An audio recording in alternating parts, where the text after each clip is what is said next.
The uptake is here today at the Colorado Livestock Association's annual convention, where Senatorial candidate Mark Udall has given a speech to farmers and ranchers and others concerned with agriculture here in the state of Colorado. What I thought I'd do while you all eat and enjoy your meal is just talk a little bit about ag from my point of view and give you a sense of what I think some of the opportunities are. My good friend Lou Ince, some of you know Lou Ince if you're from the Valley, when I first served in the state legislature, he said, "Mark, look," as I went on his committee, he said, "if you eat, you're involved in agriculture." And I added to that recently, I said, because I eat, because my teenagers eat more, I'm involved in agriculture.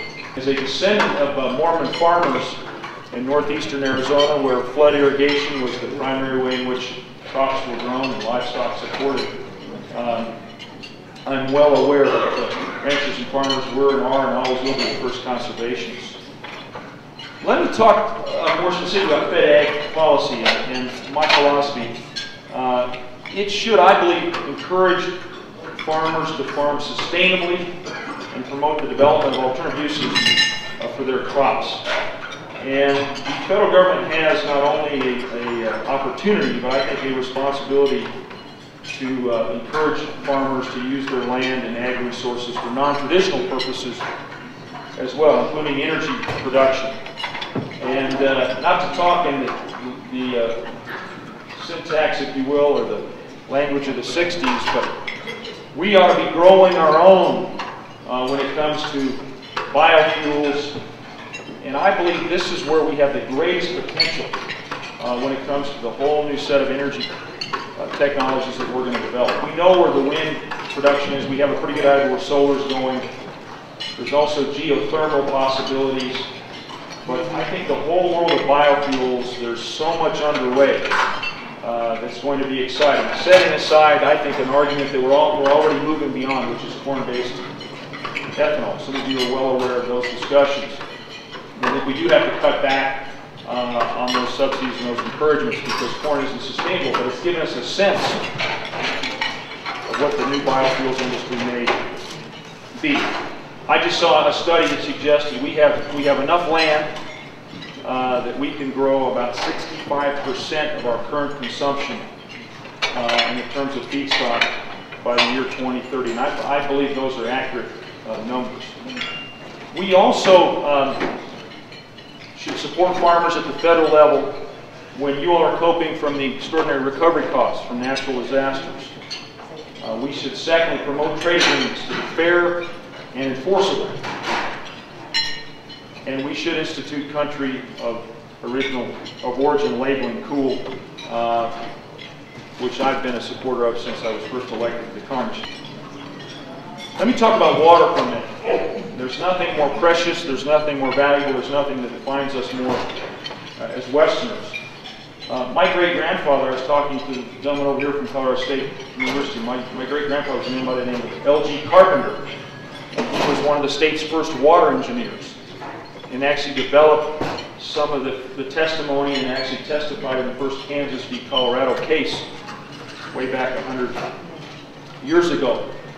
So I have Poudre River blood, Platte River blood, Arkansas River blood, Colorado River blood in my veins, as all of you do.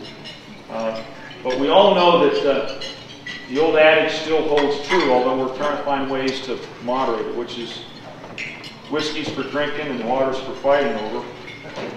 And that's why I've worked really hard in the Congress, particularly given that I represent a district that 2nd District, which straddles both sides of the Continental Divide. Many people think of the 2nd District as the northern Denver suburbs and the city and county of Boulder, but I also represent Grand and Eagle and Summit counties, which are the headwaters of the Colorado River. And we've worked to bring diverse interests to the table with this focus. Number one, we want to ensure that local communities have a seat at any table where the federal government is involved. That we, number two, as I've suggested, bring diverse interests of all backgrounds and interests to the table, and ensuring that as we're taking account of the long-term needs of urban Colorado, that we're not doing it at the expense of rural Colorado. To that end, I wanted to mention that I had also introduced the Western Waters and Farmlands Protection Act, which would require oil and gas developers to replace water supplies affected by drilling and submit water management plans along with their lease applications. I sit on the House Resources Committee and the Water and Power Subcommittee. And to that set of responsibilities, I've got a hand in about every water-related bill affecting Colorado and authored a number of pieces of legislation to protect the river, protect our state, and protect the basins all over our state. And I want to share my guiding principles when it comes to water in our state. One, we should protect the quality of our water resources first and foremost. Some of you from southeastern Colorado, you know the discussion that's going on right now about the Arkansas River and the plans that Colorado Springs have, that Aurora has, that Pueblo has, the communities downstream have. The quality is so important to protect it. Two, we should protect always the doctrine of prior appropriation that served us so well. I have a challenge explaining it to Easterners who have a different water system, but it's worked well for us and will continue to do so, and we respect it. And three, as I said earlier, protecting rural Colorado so that it isn't sacrificed to meet urban Colorado's needs.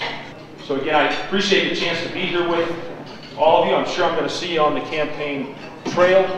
I know my good friend Jay Fetcher is here from up in Steamboat, and he and I were comparing foot gear. I'll leave you this last thought. He and I were comparing foot gear. I did just get off the plane from Washington. I find boots very handy here because it keeps the manure out. But he reminded me of a good friend of his in Steamboat Springs who liked to wear everything necessary to be out on the range. But he always wore clogs. And somebody asked him whether he wore clogs. He said, well, I wear a hat to keep the sun off my head. I wear my rain slicker to keep the rain off my shoulders. I wear shafts to keep my legs from getting torn up in the chaparral. And I wear clogs so I don't look like every damn politician that comes to town wearing cowboy boots. So keep that in mind as we wage a really important election this fall. And as I said earlier, I look forward to if you honor me by loaning me your power to serve the United States Senate, to do right by agricultural Colorado and all of you here in the room. So thank you for inviting me to be here with you today.